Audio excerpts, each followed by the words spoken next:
Hey, Fardc yatangiye kwihisha inyuma y'abasivire mu ntambara na M23. Ibise byo kandi bije gute? Njye nitwa Kwizera Janvier Gadi, ushobora kunkurikira unyuze kuri YouTube channel yacu ICYOGAJURU TV show. Kora subscribe, share and comment kugira ngo amakuru yacu akugireho akakanya.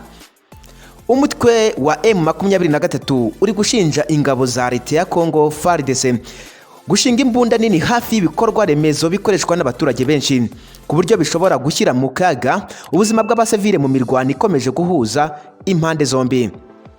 Ni icyemezo M23 ivuga ko Fardc yafashe nyuma yo gutakaza ibirindiro byose bikomeye yari ifite yakomeje kubera intambara. Uyu mutwe wavuze ko nyuma y'igenzura wakoze wabonye ko imbunda nini zateretswe ndetse zirasira ku nkengero z'amashuri, insengero, ibikorwa remezo rusange nk'ibitaro, za radio, amacumbi y'abihaye Imana, amasoko, hoteli, ibibuga by'imikino ndetse n'ibindi. Ibintu bishobora gutuma mu gushaka kurasa izo mbunda abasivire babigenderamo.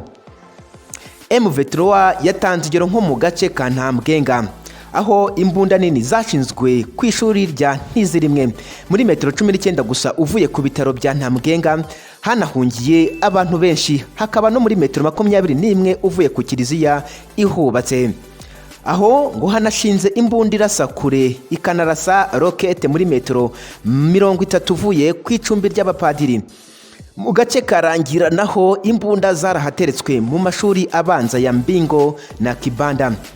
Muri Rucuru imbunda zirasa ziturutse ku birindiro by'ingabo za Congo ngo zashinzwe muri metero 35 uvuye ku ishuri ribanza rya Kabemba, Radio Colombe FM na metero 30 uvuye ku biro bito bya televiziyo y'igihugu RTNC. M23 ivuga ko Fardc iri kwikinga inyuma y'abasivire ibintu bishobora gukira mu kaga ubuzima bw'inzirakarengane. Yakomeje igira iti irasa riterubanura rya Fardc ririmo gusenya ibikorwa remezo ndetse rigahitana abantu mu duce tugenzurwa na M23. Urugero Kabindi, Musaga na Kinyamahura na Ruseke, Ntamugenga, Rutsiro na Nkokwe ndetse no mu duce bagenzura ubwabo, urugero nka Rwankuba.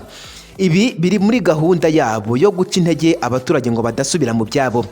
Muri iri tangazo M23 yanamaganye ibikomeje kuvugwa ku mbuga nkoranyambaga ko hari ibikoresho by'ingabo z'amahanga u Rwanda.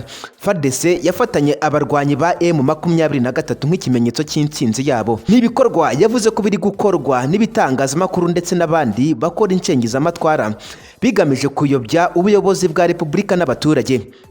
Yakomeje igira iti ubuyobozi bwa Muvoma buramagana ibikorwa biganisha ku byaha by'intambara, bugasaba iperereza ryigenga hagamijwe kugaragaza abakwiye kubazwa ibikorwa byakomeje kugaragara mu mirwano iheruka. Mu mirwano iheruka M23 yatangaje ko yambuye intwaro nyinshi ingabo za leta. Umuvugizi wa M23 Major Wiringoma uheruka kugaragara mu mashusho kuwa mbere Nyakanga yasuye umwe mu mitwe y'ingabo uba wafashe ibikoresho byinshi bya Fardc. Abanza kunenga bavuga ko hari ibihugu bitera inkunga, avuga ati sinzi niba ari Swaziland, Burkina Faso cyangwa se Mali yagoyita. Mu ntwaro zambuwe Fardc harimo morutiye z'ubwoko butandukanye bafatiye icanzu, ugusa, bunagana na kabindi, RPG na machine gun. Ni intwaro uyu mutwe uhindukira ukifashisha mu kurwanya ingabo za leta. Uburusiya butangaje ko bwafashe igice cya Donbass kirimo Donetsk na Luhansk.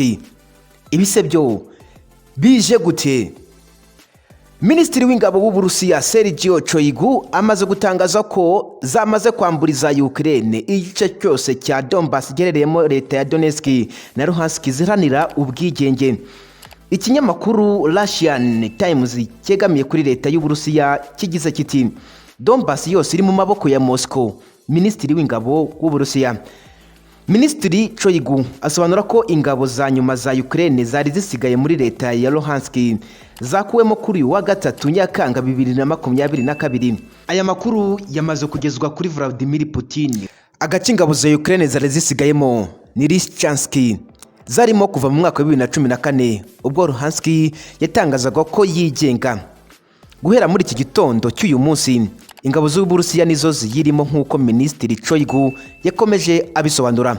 Niba koko se Donbass yose yageze mu maboko y'Uburusiya, byaba bisobanuye ko bumaze gutsinda intambara bwatangije muri Gashyantare 2022, kuko ariyo ntego nyamukuru bwagaragaje ko bufite. Ndakwibutsa ko ari ICYOGAJURU TV show ukurikiye. Ngende Kwizera Janvier Gadi. Kora subscribe, share and comment kugira ngo amakuru yacu kugereho neza 5 kuri 5. Mu yandi makuru ari kugenda avugwa muri Kongo nuko guverinoma yiyemeje guha Fardc ibyikeneye byose mu guhashya inyeshyamba za M23. Guverinoma ya Repubulika ya Demokarasi ya Kongo yiyemeje guha igisirikare cya Fardc ibyo gikeneye byose kugira ngo gihashye inyeshyamba za M23 n'indi mitwe yitwaje intwaro yose. Ibi byatangajwe na Minisitiri w'Intebe Sam Rukonde mu nama y'abaminisitiri yari iyobowe na Perezida Tshisekedi kuri wa gatanu ushize itariki ya mbere Nyakanga 2020, nk'uko iyi nkuru dukesha Actu7.cd ivuga. Umuyobozi wa guverinoma kandi yavuze ko itsinda rye ryamaze no gufata ingamba ziboneye mu koroshya ibijyanye no kwinjiza mu gisirikare urubyiruko nk'uko byifujwe n'umukuru w'igihugu.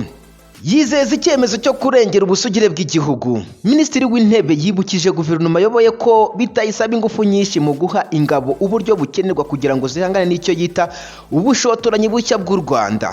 Mu ijambo yagejeje ku banyagihugu ubwo bizizaga isabukuru y'imyaka 32 ishize Kongo ibonye ubwigenge, Perezida Tshisekedi yari yahamagariye urubyiruko kwinjira mu gisirikare ku bwinshi rukarinda igihugu cyabo abakigabaho ibitero. Amakuru yacu rero tuyakomeza mu gihugu cya Kenya. William Ruto yahishiye kwegeza gushaka gukubita urushyi Perezida Kenyatta. Ibise ngo byari biturutse kuki? Hari mu mwaka wa 2017 ubwo Vice Perezida wa Kenya William Ruto hari igihe yashatse gukubita urushyi Perezida Uhuru Kenyatta kubera kutemeranya ku cyemezo cyo gusubiramo amatora, nyuma y'uko urukiko rwari rwafashe icyemezo cyo gusesa ibyavuye mu matora ya mbere. Ibi rero ngo byagenze gute? Amakuru dukesha The Nation avuga ko ibi William Ruto yabigarutseho mu kiganiro yagiranye n'abayobozi gakondo bo mu bwoko bw'abagikuyu ku wa gatanu tariki ya mbere Nyakanga 2022. William Ruto yabaganirizaga ku kibazo cyabaye mu mwaka 2017 ubwo urukiko rw'ikirenga muri Kenya rwatangazaga ko amatora y'umukuru w'igihugu akwiye gusubirwamo. Uyu mwanzuro wafashwe nyuma y'igihe gito bitangajwe ko Uhuru Kenyatta na William Ruto aribo begukanye intsinzi. Ruto yavuze ko uyu mwanzuro w'urukiko waciye intege Perezida Kenyatta kugeza n'aho ashaka guhagarika urugendo rwe guhatanira kuyobora Kenya, kandi yaratsindiye amatora ya mbere. Yakomeje agira ati, yakomeje avuga ko byabaye ngombwa kajya kumwirebera muri perezidansi. Yagize ati, nagiye kumureba mbwira ko atifuza kugaragara mu matora agiye gusubirwamwo, ahubwo agiye kwisubira mu cyaro cy'iwabo. Yambwiye ko ibi bintu dukwiye kubivamo. Ruto yakomeje avuga ko yabuze icyo yarenza kuri ayo magambo ya Perezida Kenyatta.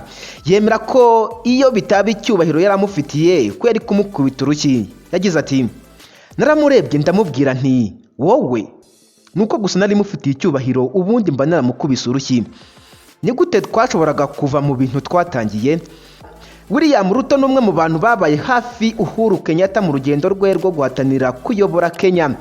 Ugufatanya kwa Uhuru Kenyatta wo mu bwoko bw'Abakikuyu na Ruto wo mu bwoko bw'Abakarejini kwaturutse kuko bombi barashakaga gushyira iherezo kuri politiki ishingiye ku moko yagesheje ku mvururu ziciwemo abarenga igihumbi nyuma y'amatora ya 2007. Umubano w'aba bombi wakomeje kuba mwiza ndetse no mu 2017 bongera gutsindira kuyobora Kenya muri manda ya kabiri. Gusa kugeza uyu munsi umubano wabo waje mu runtu biturutse kukuba Perezida Kenyatta atarashyigikiye William Ruto uri guhatanira kuyobora Kenya, kandi ari nako bari barabyumvikanye. Ibise bizarangira gute? Kuri wowe twabanye, reka nkushimire muri kano kanya, mubwire ko insango y'amakuru ari akagaruka. Ngende Kwizera Janvier Gadi, ushobora kunsoma kuri YouTube channel yacu ICYOGAJURU TV show. Imana ibarinde, Astra Vista, ciao ciao.